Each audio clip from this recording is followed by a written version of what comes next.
بسم اللہ الرحمن الرحیم۔ السلام علیکم ورحمۃ اللہ وبرکاتہ۔ ان الحمد للہ نحمده ونستعینه ونستغفره ونستهدیه والصلاة والسلام على سید المرسلین محمد وآلہ وصحبہ اجمعین، اما بعد۔ حاضرین و ناظرین، یہ درس نمبر 2284 ہے اور آج سورۃ النازعات کی 6 آیتوں کی تلاوت و تشریح کی جائے گی، آیت نمبر 15 تا 20۔ اعوذ باللہ من الشیطان الرجیم، بسم اللہ الرحمن الرحیم۔ هل اتاک حدیث موسیٰ اذ ناداہ ربہ بالوادی المقدس طوى اذهب إلى فرعون إنه طغى فقل هل لك إلى أن تزكى وأهديك إلى ربك فتخشى فأراه الآية الكبرى صدق الله العظيم۔ لفظی ترجمہ یوں ہے، هل أتاك، تحقیق آ چکی ہے آپ کے پاس حدیث موسیٰ، موسیٰ کی بات، اذ جب ناداہو اس کو پکارا تھا، ربو اس کے رب نے، بالوادی المقدسی طویٰ، مقدس وادی طویٰ، اذهب جاؤ، الی فرعون، فرعون کی طرف، انہو بلا شبہ اس نے، طغیٰ سرکشی کی ہے، فقل پھر کہیے، حل لکا کیا تجھے ہے، الی اس بات کی کہ تزکا تو پاک ہے، وَأَهْدِيَكَ اور میں تیری رہنمائی کروں، الی ربک تیرے رب کی طرف، فتخشا کہ تو کرے، فَأَرَاهُ پھر اس نے دکھائی اس کو، الآیت الکبریٰ بڑی نشانی۔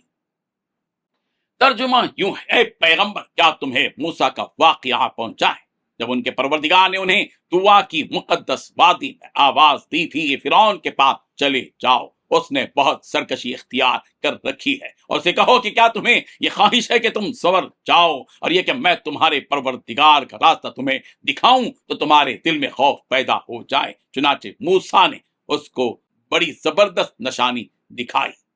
ان 6 آیتوں میں 5 باتیں بیان کی گئی ہیں۔ پہلی بات، کیا تم تک حضرت موسیٰ علیہ السلام کا واقعہ نہیں پہنچا کہ جب ان کے پروردگار نے انہیں طویٰ کی مقدس وادی میں آواز دی؟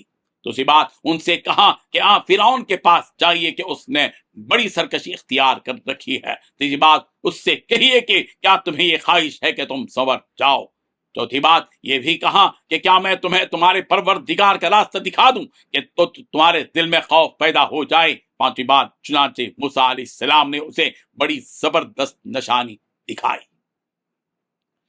بزرگان محترم، اللہ تبارک و تعالیٰ یہاں نبی رحمت صلی اللہ علیہ وسلم کو دراصل تسلی دے رہے ہیں۔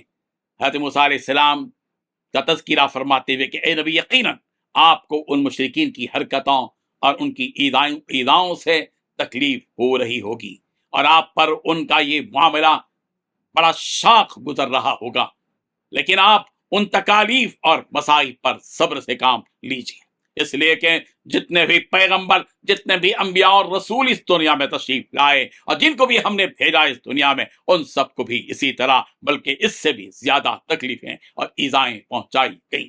آخر میں ہماری مدد انہی پر آئی، انہی نبیوں پر آئی، اور ہم نے ان نافرمانوں کا برا حال کیا، جیسا کہ حضرت موسیٰ علیہ السلام کا قصہ آپ کے سامنے موجود ہے، جن کا زمانہ آپ کے زمانے سے بہت قریب تھا۔ چنانچہ جب ہم نے طویٰ کی مقدس وادی اور پاک صاف سرزمین پر آواز لگائی اور ندا دی اور انہیں تبلیغ دین کی ذمہ داری سونپی کہ اے موسیٰ، آپ ہماری توحید کا پیغام لے کر اپنی قوم کے سب سے بڑے سرکش اور نافرمان بندے فرعون کے پاس جائیے اور اسے دین کا وہ پیغام پہنچائیے۔ یقیناً اس نے سرکشی کی ہے، نافرمانی کی انتہا کر رکھی ہے، تکبر میں انتہا درجے کو وہ پہنچ چکا ہے فرعون، حتیٰ کہ اس نے خدائی کا دعویٰ کر دیا کہ انا ربکم الاعلی۔ اتنا ہی نہیں بلکہ اس نے اپنی قوم کو اس بات پر مجبور بھی کیا اور ان پر ظلم و ستم کے پہاڑ توڑ رکھے ہیں۔ لہذا آپ اے موسیٰ اس کے پاس جائیے اور اسے کہیے کہ اے فرعون، کیا تو یہ چاہتا ہے کہ تو پاک اور صاف ستھری زندگی بسر کرے؟ کیا تو اپنی اس بت پرستی اور کفر و شرک کی گندگی سے نکل کر ایمان کی خوشبو اور اس کی پاکیزگی کی طرف آنا چاہتا ہے؟ اگر تیری نیت سدھرنے کی ہے تو یقیناً میں تیری اس سلسلے میں رہنمائی کروں گا اور تجھے ہدایت اور کامیابی کا راستہ دکھاؤں گا۔ تجھے اللہ تعالیٰ تک پہنچنے والا راستہ بتاؤں گا جو تمام جہانوں کا مالک اور پروردگار اور بادشاہ ہے۔ جب تو اس رب کی شان اور اس کی عظمت اور بڑائی سے واقف ہو جائے گا، اور اس کی پکڑ، اس کی سزاؤں اور اس کی عذاب کو جان لے گا، تو یقیناً تیرے دل میں اس رب کا خوف اور اس کی ہیبت طاری ہوگی، تیرے دل میں وہ ہیبت بیٹھ جائے گی، اور تو اپنی سرکشی اور نافرمانی اور اپنے غرور اور گھمنڈ سے تو باز آ جائے گا۔ تیری نا علمی ہی کا نتیجہ ہے کہ تو اپنے آپ کو بڑا اور سب سے اعلیٰ سمجھ رہا ہے۔ اگر تو اس رب کی حقیقت سے واقف ہوتا تو یقیناً تو اس قسم کی حرکتیں نہ کرتا۔ بس میں تجھے اس رب کی حقیقت سے آگاہ اور واقف کرنے کے لیے ہی تیرے پاس آیا ہوں کہ میرے رب نے مجھے تیری طرف پیغمبر نبی بنا کر بھیجا ہے تاکہ تجھے سیدھا راستہ دکھا پاؤں۔ حضرت موسیٰ علیہ السلام نے اس فرعون کے سامنے اپنی نبی ہونے پر بطور ثبوت چند بڑے بڑے معجزات، جیسے کہ ہاتھ کا سورج کی طرح روشن اور چمکدار ہونا، لکڑی کا سانپ بن جانا وغیرہ وغیرہ دکھائے، لیکن فرعون اللہ کی نافرمانی اور سرکشی میں اس قدر ڈوب چکا تھا کہ اسے یہ ساری باتیں اور معجزات کچھ فائدہ نہیں پہنچا سکیں۔ آخرکار اس نے حضرت موسیٰ علیہ السلام کے نبی ہونے ہی کا انکار کر دیا اور اللہ تعالیٰ کی توحید کو بھی ٹھکرا دیا، جس کا تذکرہ اگلی آیتوں میں کیا جا رہا ہے۔ اللہ تبارک و تعالی ہم سب کو غرور سے، شرک سے، کفر سے، نافرمانی سے بچائے۔ آمین۔ وآخر دعوانا ان الحمد للہ رب العالمین۔ ڈیلی درس قرآن کو سبسکرائب کیجئے، اپنے تاثرات اور مشورے ارسال کیجئے، اور اپنے متعلقین کا گروپ بنا کر انہیں روزانہ درس قرآن بھیجئے اور اجر و ثواب پائیے۔ جزاکم اللہ خیر۔